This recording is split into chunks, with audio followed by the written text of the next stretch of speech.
Sejatinya kebijakan pemerintah hendaknya mampu mengukur kemungkinan terburuk yang terjadi pada warga negaranya. Kebijakan yang konstitusional adalah kebijakan yang mengedepankan kesejahteraan daripada warga negara, bukan sebaliknya. Bersama saya Surya Prawira di Sorotan Publik, News TV Online Channel Timur Terpercaya. Ya, untuk mengkolaborasi lebih jauh, sudah hadir bersama saya di studio Bung Dio Nupianto. Selamat malam, Bung. Selamat malam semuanya. Baik, gimana kabarnya? Alhamdulillah baik. Ya, Bung, langsung saja kita ke topik yang pertama nih. Warga Bastiong melakukan aksi penolakan pemindahan pelabuhan speedboat Ternate Tidore ke pelabuhan Semut Mangga II. Ya, kalau misalnya kita lihat rencana pemindahan pelabuhan speedboat rute Ternate Tidore ini mendapat penolakan keras dari warga Kelurahan Bastiong, Ternate, Maluku Utara. Sebelumnya pelabuhan di Bastiong itu hendak dipindahkan ke pelabuhan Semut di Kelurahan Mangga II Selatan. Warga pun menggelar aksi di area pelabuhan. Alasan penolakan itu semata-mata berkaitan dengan faktor ekonomi. Kalau misalnya kita lihat tanggapan dari koordinator aksi, salah satu koordinator aksi, Nawan, mengatakan bahwa alasan tersebut adalah faktor ekonomi. Karena kalau di Pelabuhan Bastiong, orang lama siapa saja bisa mencari dengan bebas gitu. Sementara kalau dipindahkan ke Mangga II, maka yang lari, maksud kami yang dari Pelabuhan Bastiong akan susah untuk mendapatkan tempat mencari gitu. Saya mau minta tanggapan dari Bung Dion nih. Bagaimana tanggapan Anda terkait dengan pemindahan pelabuhan speedboat Bastiong Room yang semulanya di Bastiong dipindahkan ke pelabuhan Semut Mangga II gitu. Sedangkan kalau misalnya kita lihat secara historis ya, pelabuhan speedboat Bastiong ini sudah beroperasi cukup lama gitu ya. Apakah benar dengan pemindahan ini akan memiliki dampak negatif terhadap warga sekitar ataukah justru pemindahan ini adalah suatu solusi alternatif gitu? Baik, terima kasih Bung Suryo atas kesempatan yang telah diberikan kepada saya. Jika kita melihat kebijakan-kebijakan yang dilakukan oleh pemerintah, itu pasti akan memberikan dampak positif dan negatif kepada masyarakat.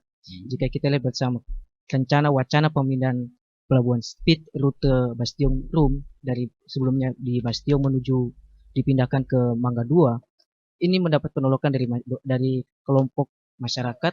Dalam hal ini adalah pelaku usaha itu sendiri. Ketika saya menuju secara langsung mewawancarai pada masyarakat di sana, mayoritas dari mereka itu salah satu alasan mendasar mereka menolak perpindahan relokasi tersebut itu salah satunya adalah hal ekonomis, di mana perputaran ekonomi di Pelabuhan Bastiong itu lebih besar dibandingkan perputaran ekonomi yang ada di Pelabuhan Speed Mangga II. Hal tersebut juga sama yang dilontarkan oleh para pelaku usaha yang ada di sekitar Pelabuhan Bastiong, seperti halnya tukang ojek dan juga para pedagang kaki lima. Mereka mayoritas mengatakan bahwasanya pendapatan mereka jauh lebih besar saat ini ketika dipindahkan ke Pelabuhan Mangga II. Apakah pemerintah dalam hal ini bisa menjamin pendapatan dan kesejahteraan masyarakat saat ini yang telah diraih itu? Dan jika kita lihat bersama juga historis dari sejarah pelabuhan tersebut juga sudah sangat panjang. Sebelum adanya pelabuhan Speed Mangga II yang di Mangga II yang baru ini, pelabuhan speed yang di Basto ini sudah ada terlebih dahulu begitu. Ya, artinya roda perekonomian sudah berjalan cukup lama ya, Bung Dion. Artinya bahwa kalau misalnya terjadi pemindahan ini berdampak besar terhadap perekonomian, terutama perekonomian pelaku usaha yang sudah sejak lama di situ gitu. Karena kalau misalnya kita lihat tipografi atau letak daripada Pelabuhan Semut Bastiong itu tidak memungkinkan untuk pelaku usaha semuanya di situ mendapatkan tempat di sana. Gitu. Baik. Ya, artinya pokoknya ini punya pengaruh yang buruk ya terhadap perekonomian masyarakat sekitar. Baik, kalau misalnya kita lihat nih tanggapan dari pihak KSOP ya, Kepala Kantor Sebandaran dan Otoritas Pelabuhan Kelas 2 Kota Ternate, Bapak Agustinus saat dikonfirmasi mengatakan bahwa pemindahan ini dilakukan karena Pelabuhan Mangga II sudah ada fasilitas yang bagus. Nah, ya, sejauh ini mereka juga telah berkoordinasi dengan sebuah sektor seperti Dinas Perhubungan, ya, Dinas Perhubungan Tidore Kepulauan dan Dinas Perhubungan Kota Ternate. Artinya bisa saja, Bung Dion, ya pemindahan ini adalah suatu solusi. Artinya bahwasanya pengontrolan pelayaran dari pelabuhan Bastiong itu terpusat di Pelabuhan Mangga II. Menurut Anda bagaimana? Ya, jika kita melihat jika Syah Bandar ingin melakukan pemusatan operasi speedboat, jika kita lihat saat ini speedboat banyak beroperasi di beberapa pelabuhan yang ada di kota Iya, Ternate, benar. di Ruva, kemudian di Kota Baru, kemudian di Mangga Dua dan juga di Bastion. Jika KSOP Syah Bandar ingin melakukan pemusatan pelayaran itu seharusnya mereka harus mengkoordinir semuanya. Artinya tidak hanya di Bastion. Kemudian jika kita lihat di Kota Baru rute penyeberangan juga hampir sama dengan apa yang ada di Mangga Dua yaitu Ternate Sovivi. Kemudian jika misalnya memang kita lihat fasilitas yang ada di pelabuhan Smooth saat ini memang sudah sangat baik. Tetapi jika kita melihat ketika memindahkan sesuatu sekelompok masyarakat dari tempat yang lama ke tempat yang baru itu bukan hal yang mudah karena pendapatan masyarakat di tempat lama dengan pendapatan masyarakat di tempat yang baru itu tidak menjamin bahwasanya pendapatan mereka akan sama dengan yang di tempat yang lama. Kemudian efisiensi dan efektivitas rute dari Pelabuhan Mangga 2 Pelabuhan Mangga 2 menuju Rum Tidore itu menurut para pelaku usaha menurut pelaku usaha Speedboat mengatakan bahwasanya rute dari Mangga 2 ke Rum Tidore itu lebih jauh dibandingkan rute dari Bastion menuju Rum. Sementara tarif dari setiap per penumpang itu sama saja 15.000. Itu juga akan merugikan para pelaku usaha dan tidak memberikan keuntungan yang maksimal kepada para pelaku usaha. Itu yang pendapat yang mereka sampaikan kepada saya. Dan di sini juga saya menggarisbawahi bahwasanya kebijakan pemerintah jika ingin mengakomodir semua pelaku usaha baik masyarakat maupun sebagainya. Dalam hal ini historis sejarah pelabuhan Speed Bastion ini kan sudah lama. Seharusnya mengapa tidak saja pemerintah memperbaiki atau memperbaiki fasilitas yang ada di sana supaya pelayanan speedboat di sana lebih maksimal lagi. Jadi pelabuhan speed yang ada di Ternate tidak hanya terpusat di Mangga Dua saja, tetapi ada juga di Bastion dan di Duva-Duva itu. Baik, berarti Anda menilai bahwa alasan pemusatan kontrol pelayaran ini bukan suatu alasan yang urgent untuk memindahkan pelabuhan Bastion ke pelabuhan Smooth gitu ya, Bung Dion ya. Baik, kita beralih ke topik selanjutnya nih, Bung Dion ya.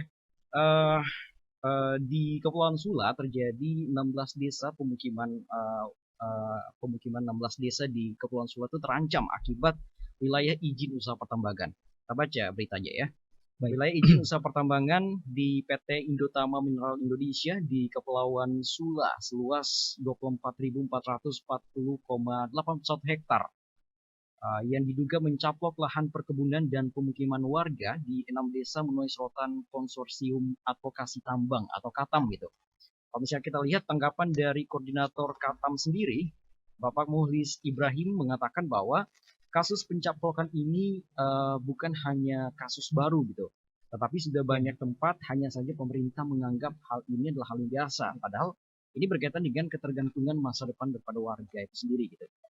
6 desa yang dicaplok alias masuk dalam area wilayah izin usaha pertambangan PT ini adalah Desa Pelira, Desa Johor, kemudian Lelibaba, Wailoba, Dova, dan juga Desa Leko Kadai. Kalau misalnya kita lihat pernyataan langsung dari Kepala Dinas Energi dan Sumber Daya Mineral atau SDM Provinsi Maluku Utara, Bapak Hasim Daeng Barang, dia mengatakan bahwa jika wilayah izin usaha pertambangan masuk ke pemukiman warga, maka masyarakat tinggal menyampaikan keberatan ini ke perusahaan untuk dirubah wilayah izin produksi. Ya, artinya pemerintah sudah memberikan tanggapan terkait hal tersebut. Bagaimana tanggapan Anda tentang permasalahan ini, Bung Dia? Baik, terkait permasalahan izin tambang ini merupakan bukan hanya di Kepulauan Sula yang terjadi. Jika kita lihat tarik ke belakang beberapa waktu yang lalu, ada aksi penolakan tambang juga yang dilakukan dua desa di Kabupaten Halmahera Selatan, yaitu tepatnya di Pulau Obi, di mana mereka juga menolak adanya operasi tambang PT Amasing Tabara. Alasannya sama, yaitu di mana wilayah izin usaha pertambangan mereka itu mencakup wilayah perkebunan dan juga pemukiman masyarakat. Iya, dan hal ini juga terjadi di Kepulauan Sula. Artinya begini, ketika pemerintah dalam undang-undang juga tentang pertambangan dan minerba sudah sangat jelas bahwasanya ketika pemerintah ingin memberikan izin memberikan izin pada perusahaan mengenai pertambangan, itu terlebih dahulu melakukan studi kelayakan di area yang akan dilakukan eksplorasi tersebut. Nah, dalam hal ini, ketika masyarakat terjadi penolakan bahwasanya izin pertambangan tersebut mencakup wilayah perkebunan dan juga permukiman masyarakat, maka dalam ini pemerintah harus hadir untuk menjadi penengah daripada masyarakat itu sendiri. Jika kita lihat bahwasanya negara ini hadir, pemerintah ini hadir, bahwasanya untuk melayani masyarakat. Jadi ketika terjadi permasalahan ini, maka pemerintah Provinsi Maluku Utara dalam hal ini harus peka terhadap apa yang terjadi dalam kondisi sosial masyarakat tersebut. Tapi Bung Dion, dalam hal ini pemerintah sudah memberikan tanggapan. Dalam hal ini ada Kepala Dinas SDM yang mengatakan bahwa jika misalnya pemukiman warga wilayah izin usaha pertambangan tersebut masuk ke pemukiman warga, maka masyarakat itu tinggal menyampaikan keberatan ke perusahaan untuk berubah wilayah izin produksi. Apakah itu masih dianggap kurang menurut penilaian Bung Dion?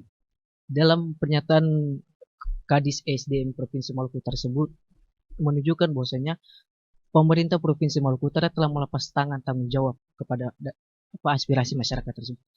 Yang menjadi pertanyaan ini, apakah ketika masyarakat mengajukan keberatan kepada perusahaan tersebut, apakah perusahaan ingin akan merubah daerah wilayah pertambangannya? Yang jadi pertanyaan begitu, apakah mereka akan berubah jika di dalam di wilayah izin pertambangan tersebut terdapat kandungan-kandungan mineral dan batu alam yang berharga di wilayah-wilayah tersebut, maka perusahaan tidak akan merubah wilayah izin usaha tambangnya. Maka yang jadi hal ini yang menjadi tanggung jawab utama dalam hal ini adalah pemerintah. Pemerintah provinsi harus hadir mendengarkan aspirasi masyarakat tersebut. Maka dalam hal ini kebiasaan para pejabat di Indonesia dalam ini, kebanyakan pejabat di Indonesia saat ini, yaitu lebih banyak berpangku tangan di meja tanpa melihat kondisi sosial yang ada di masyarakat. Hal tersebutlah yang menjadi permasalahan saat ini, sehingga banyak sekali permasalahan di sosial saat ini yang tidak dapat diselesaikan secara tepat dan akurat oleh pemerintah. Maka dalam kasus ini saya harap ke depannya bahwasanya pemerintah provinsi harus turun ke lapangan dan melihat aspirasi masyarakat itu. Jadi jangan ketika pemerintah beranggapan bahwasanya adanya tambang di suatu daerah akan memberikan pendapatan bagi provinsi ini. Iya, memang memberikan pendapatan, tetapi jika kita juga harus melihat dampak buruk dari adanya usaha pertambangan tersebut.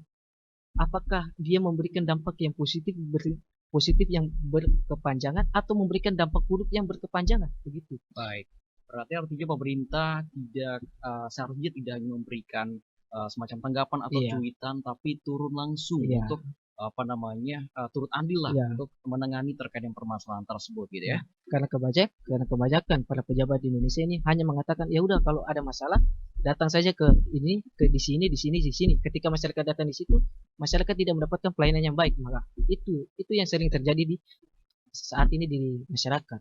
Baik, kita lihat tanggapan dari koordinator Kata Mulis Ibrahim. Dia juga mengatakan bahwasannya dia menanggapi juga terkait dengan pernyataan dari Kepala Dinas ESDM tersebut. Dia mengatakan bahwasannya pernyataan itu menunjukkan bahwasannya pemerintah provinsi dalam hal ini Kadis SDM lepas tangan dan akan menyerahkan beban kepada warga gitu. Padahal ini menjadi tugas pemerintah untuk menertibkan hal tersebut gitu, bukan malah menyodorkan masalah ini ke warga gitu. Ya. Kita lihat pernyataan selengkapnya dari Muhlis. Dia mengatakan bahwasanya warga memiliki kehidupan yang tenang tanpa harus ada kehadiran perusahaan tambang gitu. Namun karena ulah pemerintah sampai perusahaan-perusahaan ini ada di wilayah mereka. Ketika terjadi kesalahan, malah beban kesalahan itu malah diserahkan ke masyarakat yang mengambil keuntungan dari kehadiran perusahaan ini adalah pemerintah, bukan warga setempat. Ini kata ketua koordinator Katam gitu. Dia juga menambahkan bahwa dia mencatat ya, tidak hanya PT ini, kalau misalnya kita lihat saat ini terjadi yang wilayah izinnya itu mencaplok ke desa atau pemukiman warga gitu. Tetapi ada 4 perusahaan lainnya ya yang mencaplok kurang lebih 16 desa gitu. Ya, terakhir adalah ada PT Aneka Mineral Utama, kemudian ada juga PT Wirabahana Perkasa, ada juga Wirabahana Kilau Mandiri ya, PT Wirabahana Kilau Mandiri, dan juga PT IMI yang mencaplok pemukiman warga gitu. Kalau misalnya kita lihat kasus ini sama halnya dengan kasus yang terjadi di Obi ya, di Obi Selatan yang mana dieksplorasi oleh PT Amajing Tabara yang juga mencaplok lahan milik warga. Harapan Anda ke depannya apa yang harus dilakukan oleh pemerintah sehingga hal-hal semacam ini tidak akan terjadi lagi gitu? Baik. Ketika perusahaan mengajukan izin kepada pemerintah, ketika saat itu pemerintah juga hendak mengeluarkan izin, dalam undang-undang minerba itu kan sudah diatur bahwasanya ketika pemerintah hendak mengeluarkan izin, pemerintah terlebih dahulu harus memperhatikan perhatian dari instansi terkait, Iya, benar. kemudian masyarakat, sosial, budaya, ekologi, dan juga dalam aspek berwawasan kepada pemerintah, berwawasan kepada kebudayaan. Artinya, ketika pemerintah ingin hendak mengeluarkan izin pertambangan, maka sejatinya pemerintah harus melihat turun ke lapangan secara langsung bahwasanya apakah ini cocok untuk kita berikan pengeksplorasi pertambangan di daerah ini atau Iya, tidak, benar. sehingga tidak menguntungkan salah satu pihak saja, tetapi juga menguntungkan kedua belah pihak antara pengusaha dan juga masyarakat. Dalam ini, jika perusahaan tambang di Kepulauan Sula ataupun Obi melakukan eksplorasi, kemudian sebelumnya jauh sebelum perusahaan tambang itu hadir, masyarakat itu terlebih dahulu hidup melalui hasil alam yang mereka tanam, dalam hal ini perkebunan. Iya, benar. Kemudian jika mereka eksplorasi, kemudian wilayah perkebunan mereka menjadi wilayah daerah pertambangan, kemudian maka mata pencarian mereka tentu saja hilang, mata pencarian para masyarakat tersebut. Kemudian tentu dalam hal ini menjadi perhatian serius kepada masyarakat, karena ketika masyarakat mendapatkan penghasilan dari alam itu, mereka mendapatkan penghasilan yang berkelanjutan 5 sampai 10 tahun ke depan, Iya. ataupun 2 sampai 20 tahun ke depan. Yang menjadi pertanyaan, kalau ketika perusahaan-perusahaan tambang ini mengeksplorasi pertambangan di daerah tersebut, apakah perusahaan-perusahaan tersebut dapat menjamin kesejahteraan masyarakat, atau malah sebaliknya, yaitu yang ada adalah kerusakan lingkungan yang berat di daerah tersebut. Maka jika kita melihat dalam hal ini, saya melihat bahwasanya di salah satu daerah provinsi di Indonesia, yaitu di Kalimantan, itu dulunya merupakan daerah yang sangat asli, daerah pertanian yang sangat bagus, airnya sangat bagus, tetapi semenjak kehadiran tambang batubara di sana, sumber daya air yang di sana yang sebelumnya bagus dan juga jernih menjadi kotor, kemudian berdampak, berpengaruh kepada hasil alam yang mereka tanam, dalam hal ini adalah padi. Maka hal tersebut jangan sampai terjadi di wilayah Provinsi Maluku Utara saat ini, yang notabene juga sama, pendapatan penghasilan paling banyak masyarakat ini bergantung kepada alam, begitu. Kerusakan lingkungan ini juga harus dijalankan kewajibannya oleh perusahaan, dalam ini melalui CSR atau Corporate Social Responsibility, yaitu maksud dari itu yaitu melakukan penanaman pemberdayaan masyarakat terhadap daerah pertambangan yang ada di sekitarnya. Jadi ketika terjadi kerusakan lingkungan, maka perusahaan-perusahaan tersebut harus bertanggung jawab atas kerusakan lingkungan tersebut. Dan juga jangan lupa bahwasanya kewajiban perusahaan tambang yang saat ini banyak dilalaikan oleh pengusaha-pengusaha saat ini, yaitu tidak melakukan reklamasi pasca tambang. Yang itu yang sangat berdampak buruk kepada lingkungan, yaitu mereka hanya mengeksplorasi, menebang pohon, menggali tanah, kemudian meninggalkan. Maka hal tersebut akan berdampak sangat buruk bagi lingkungan sekitar. Nah, hal tersebut maka harus, dalam hal ini pemerintah provinsi harus dengan tegas menegakkan aturan perundang-undangan yang ada saat ini, begitu. Baik, berarti dalam menerapkan suatu kebijakan, pemerintah sebaiknya harus memperhatikan ya beberapa sektor, berbagai sektor, ya, agar kebijakan yang diterapkan tidak memiliki dampak yang buruk lah bagi masyarakat itu sendiri gitu. Baik, Bung Dion, menarik. Kita beralih ke topik selanjutnya ya. Ini menarik dan menjadi pembahasan menarik di dunia pertanian ya, soal ekspor. Nah, kalau misalnya kita lihat, kita bicara soal ekspor sendiri di Maluku Utara, banyak kendala nih Bung Dion yang jadi penyebab komoditi unggulan pertanian Maluku Utara ini sampai sekarang tidak bisa diekspor langsung. Nah, untuk menanggapi hal tersebut, Kepala Balai Karantina Pertanian Kelas 2 Ternate, Bapak Yusuf Fatiori, mengatakan bahwa Maluku Utara sebenarnya punya potensi untuk ekspor, tapi itu tidak dimanfaatkan sebaik mungkin gitu. Dan potensi itu dilihat dari jumlah komoditi yang keluar dari Maluku Utara ke provinsi lain selama 2021 kemarin. Ya, untuk kopra asap sendiri atau kopra hitam itu sebanyak 111 juta lebih kilogram, dan kopra putih sebanyak 82.600 kilogram. Di antara selain itu ada juga beberapa komoditi ekspor yang menjadi komoditi andalan untuk ekspor Maluku Utara keluar gitu. Dan kalau misalnya kita lihat sih banyak potensi, tapi apa namanya ada kendala-kendala seperti misalnya biaya pengiriman yang mahal, kemudian juga kapal ekspor dan juga kontainer ekspornya tidak tersedia, kesiapan petani untuk apa namanya menyiapkan produksi berkualitas dan komoditi unggulan ini tidak dikumpulkan satu pintu agar Iya. bisa diekspor dan lain sebagainya. Bagaimana tanggapan Anda terkait dengan permasalahan tersebut? Maluku Utara, jika kita melihat letak geografis Provinsi Maluku Utara, mayoritas penduduk di Provinsi Maluku Utara merupakan petani. Jika Iya, kita lihat benar. petani ada pala, ada cengkeh, kemudian ada kopra, salah satu produk-produk unggulan yang ada di Maluku Utara. Tetapi kenapa daerah provinsi lain kayak dalam hal ini Provinsi Jawa Timur, Surabaya, mereka bisa mengekspor pala, bisa mengekspor kopra, bisa mengekspor cengkeh ke luar negeri, tetapi mereka tidak memiliki perkebunan cengkeh, tidak memiliki perkebunan pala, tetapi Benar, benar, benar. mengapa mereka bisa mengekspor hal tersebut? Sementara Provinsi Maluku Utara yang notabene adalah memiliki perkebunan pala, perkebunan cengkeh dan juga perkebunan kopra, justru tidak bisa melakukan ekspor langsung.